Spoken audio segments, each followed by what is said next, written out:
12 minutes before I was supposed to say I do, my phone buzzed with a doorbell notification, my bride-to-be, Mia, slipping into our apartment at 3:41 a.m. with a man whose hand never left the small of her back. The timestamp glared at me, colder than the church air conditioning. She was still in the white silk robe from the girls' only bachelorette. He wore a suit jacket I'd never seen, no tie, shirt half unbuttoned. They laughed. She put her finger to her lips, and they disappeared inside. My thumb hovered over share, and I swear I could hear the organist rehearsing the processional through the chapel doors. My name is Daniel, 32, operations manager, obsessive rule follower, the kind of guy who alphabetizes spice jars. Mia is sunlight and noise, an event planner who turns chaos into confetti. Everyone says we're the perfect match. I make the spreadsheets, she makes the magic. We'd been together 4 years. I trusted her with my passwords, my mother's lasagna recipe, and my worst days. I'm about to tell you what led to that video, what I missed, what I ignored, and what I did next. Some people will say I went too far. Others will say I didn't go far enough. Subscribe and tell me in the comments what you would do if you were in my shoes. Because when I tell you what else was on that video, after they went inside, you'll have an opinion.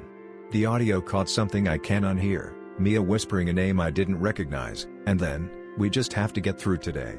But which today did she mean, the wedding, or the lie holding it together? I used to think suspicion felt like lightning. It doesn't. It's a hairline crack in a glass you keep drinking from until one day it shatters in your hand. The first crack was 2 months before the wedding when Mia changed her phone passcode. Not a big deal, right? People change passcodes. But then she changed her notes lock, too, and stopped leaving her iPad on the coffee table. The iPad that used to ding with her calendar reminders, cake tasting 3 p.m. dress fitting Friday. Call florist. In their place, new events popped up with strange names, Aurora Hall walkthrough. Project North postmortem. Lark consult. Lark? I asked. She smiled. A decor theme. Lots of birds. Cute, I thought. Except when she Venmo'd someone named Jay Holt with the memo Tux Fix plus espresso, my stomach did that weird elevator drop. When I teased, "Who's Jay Holt, your tailor/barista?" she kissed me and said, "A vendor. Relax." Her bachelorette was a no phones, no guys, no questions weekend in Hudson Valley. She sent a single photo, backlit sunset, champagne flutes, the outline of a white sash. The next morning at 2:13 a.m., our doorbell camera captured motion. I checked, it was a raccoon on the stoop. I laughed at myself and went back to sleep. But when she returned, she had a fresh bruise on her shoulder and said she'd bumped a chair. It was nothing. Everything was nothing.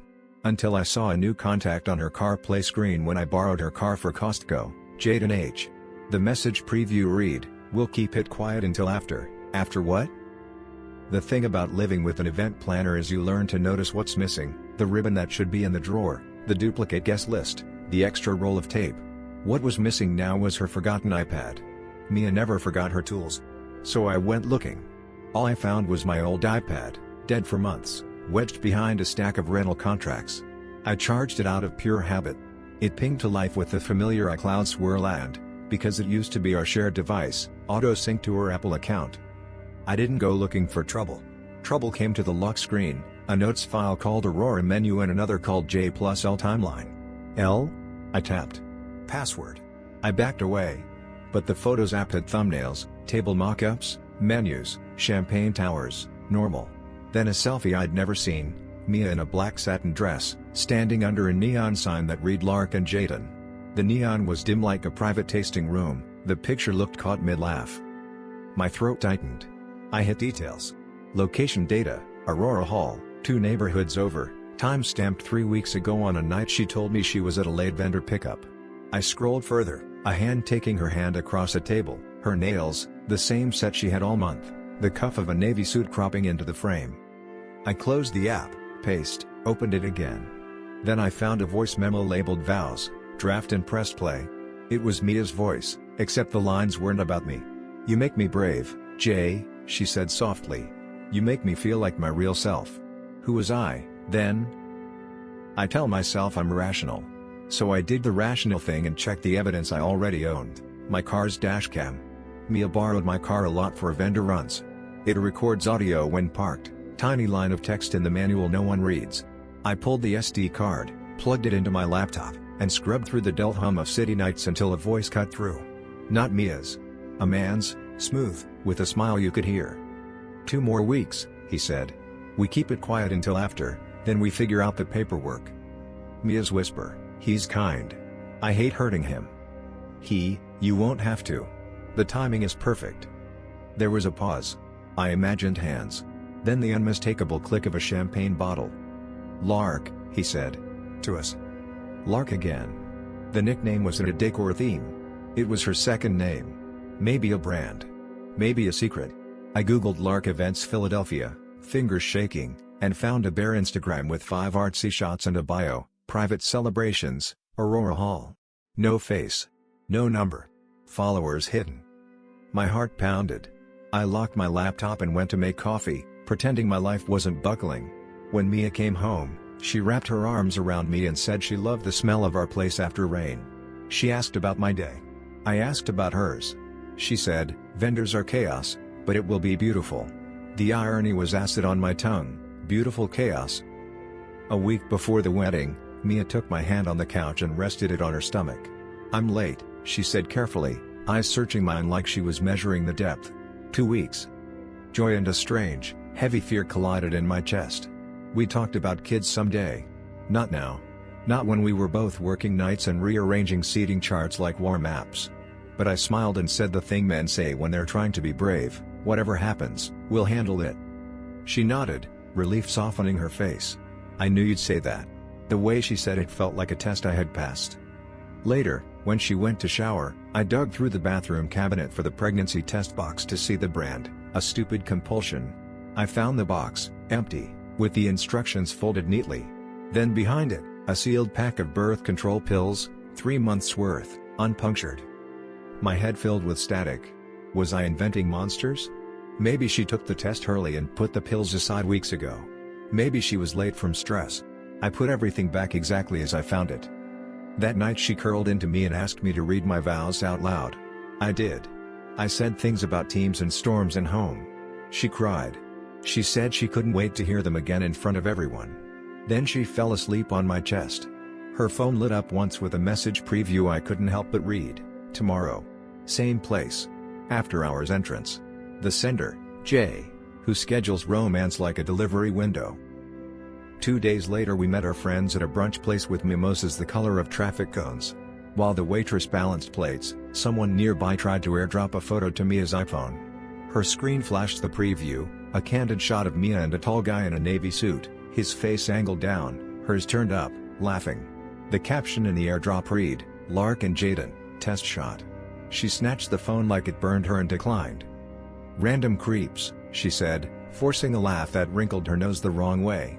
Our friend Molly's eyebrows disappeared into her bangs.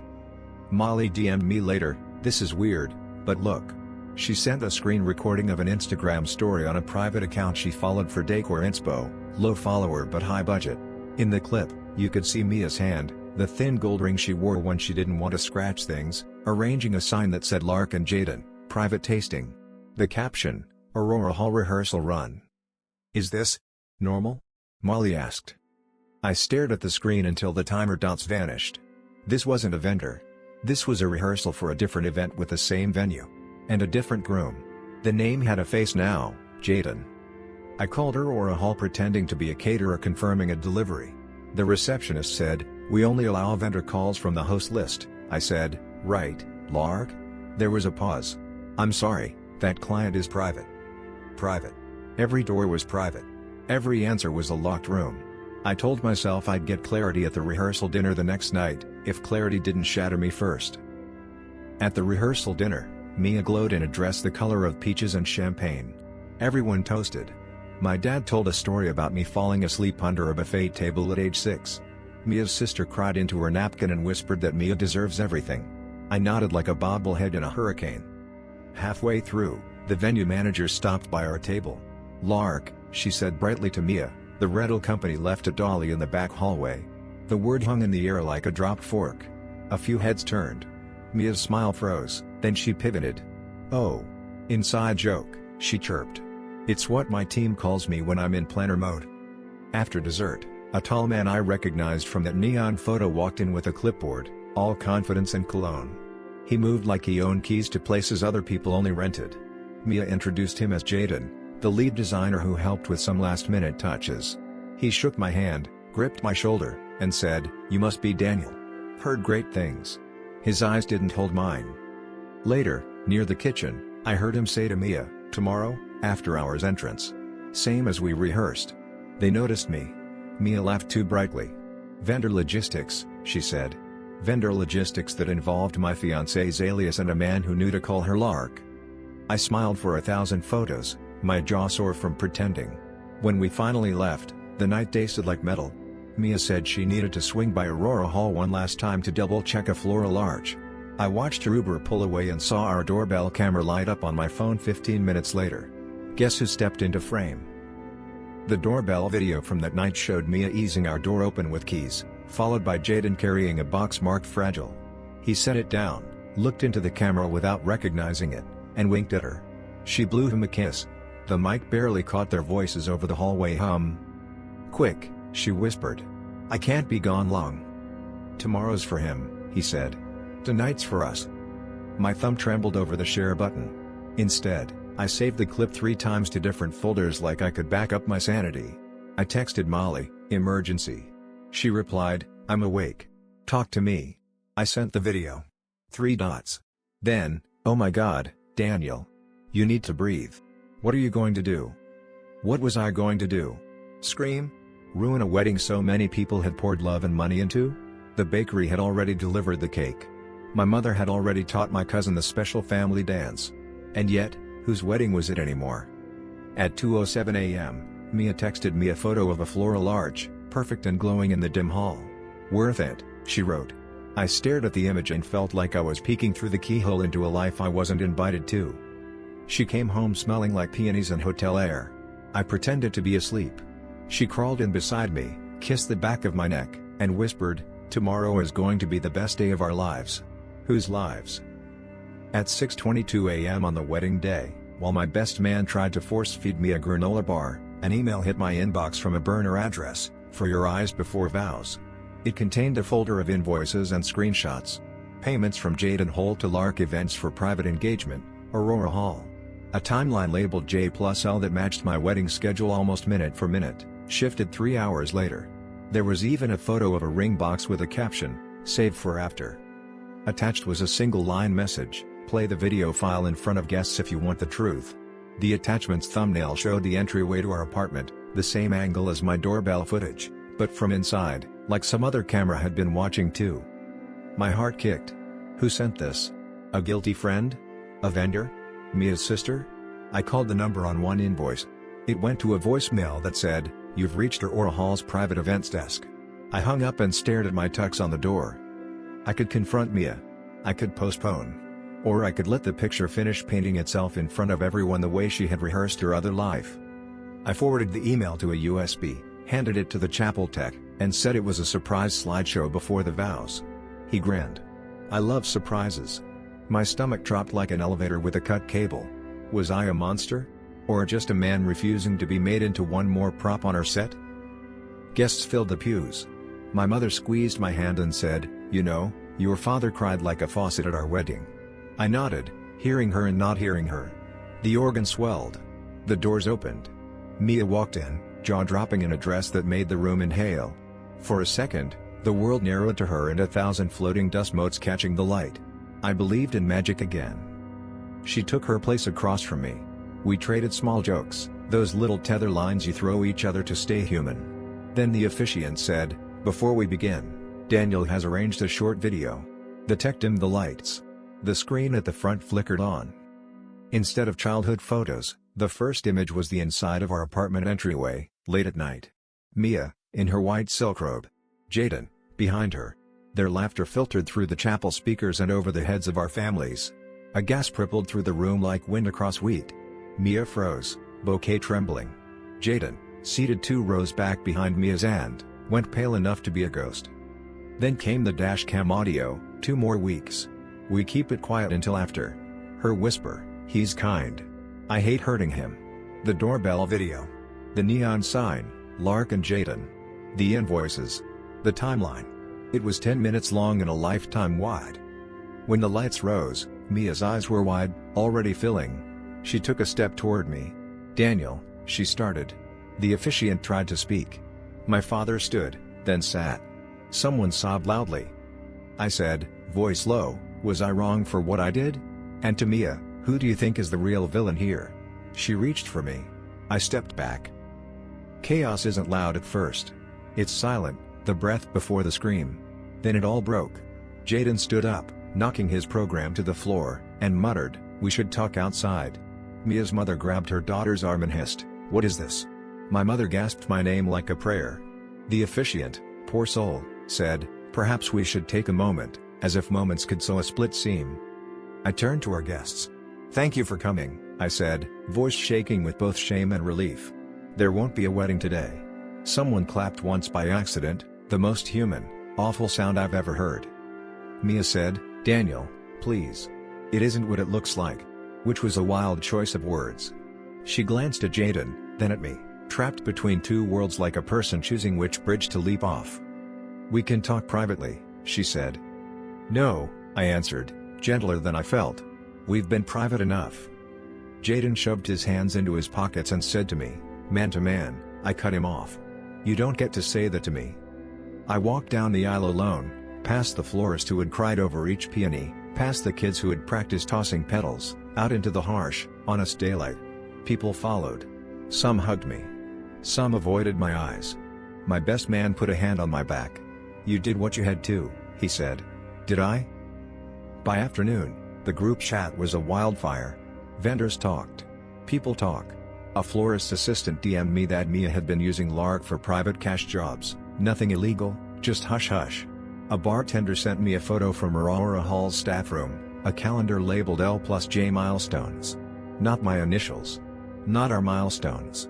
Another message claimed Jaden was already engaged once, maybe still. Mia left me 4 voicemails, crying, explaining, apologizing, bargaining. In one, she said she thought she was pregnant and didn't want to blow up both our lives before she knew for sure. In another, she said Jaden had promised to get everything in order after my wedding, whatever that meant. She used the word paperwork again. Paperwork for what? An annulment? An apartment lease? Then came an email from someone who used to work at Aurora Hall. It filled in the rest. Jaden Holt, marketing golden boy, had been quietly beta testing a private luxury brand with my fiancée as the face, Lark, curating secret engagements for clients who wanted privacy. They were selling a lifestyle. Only somewhere between the champagne towers and the neon signs, they'd started believing their own pitch.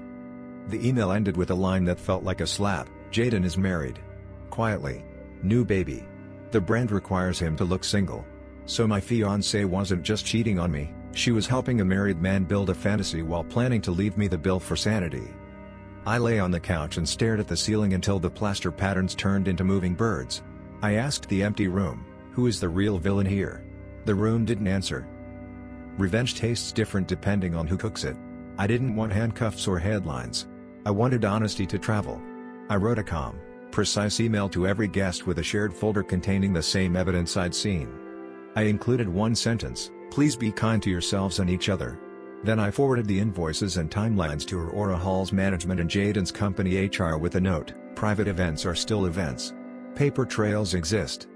I boxed up our gifts and drove them to a women's shelter where Mia used to volunteer. The director blinked at me when I explained, then squeezed my hand like she could pour strength into me.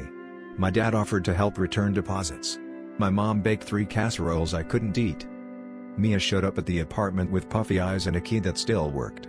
We tucked in sentences that didn't know where to land. She said she loved me and also loved Jaden. She said love like it was a currency you could split into exact change. I asked if she was pregnant. She said she didn't know. She asked if there was a path back. I said there wasn't, not because I'm cruel, but because sometimes the bridge isn't burned. Sometimes it was never built right. Was I wrong for what I did? I asked her. For showing the truth that way? She closed her eyes. "You were desperate," she said. "So was I." When she left, she took a suitcase and left the neon sign photo on the fridge. I took it down and slid it into a folder marked evidence. It felt like filing away a ghost. The final twist didn't come from a dramatic confrontation. It came from a lab email. 2 weeks later, Mia forwarded me a test result, negative. not pregnant. She added, "I'm sorry. It wasn't a manipulation. It was silence." The balloon we'd both been holding in our throats finally deflated. Another surprise, the anonymous email with the wedding day video? It wasn't Molly. It wasn't Mia's sister.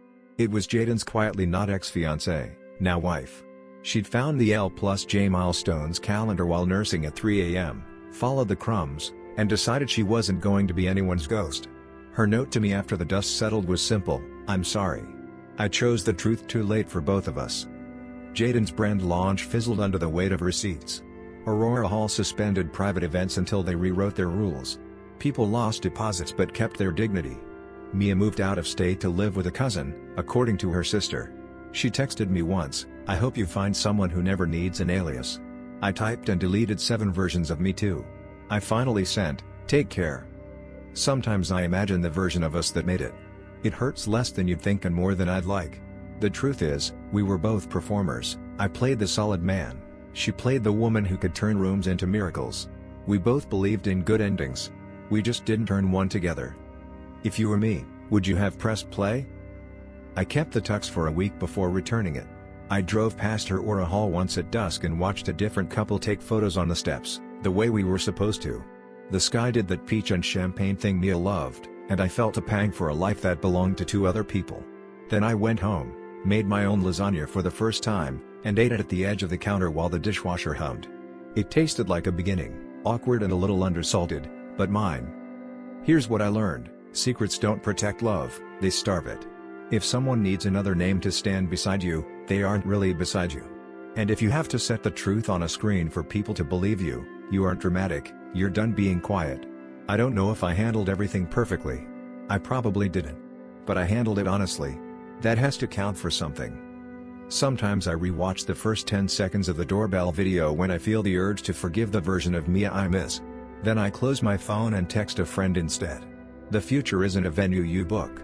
It's a room you build, door by door, with people who answer when you knock. Was I wrong for what I did? Who do you think is the real villain here? I can argue it both ways. But I sleep. That's new. And that, I think, is the real ending. If you enjoyed this story, don't forget to subscribe, hit the like button, and stay tuned for the next drama.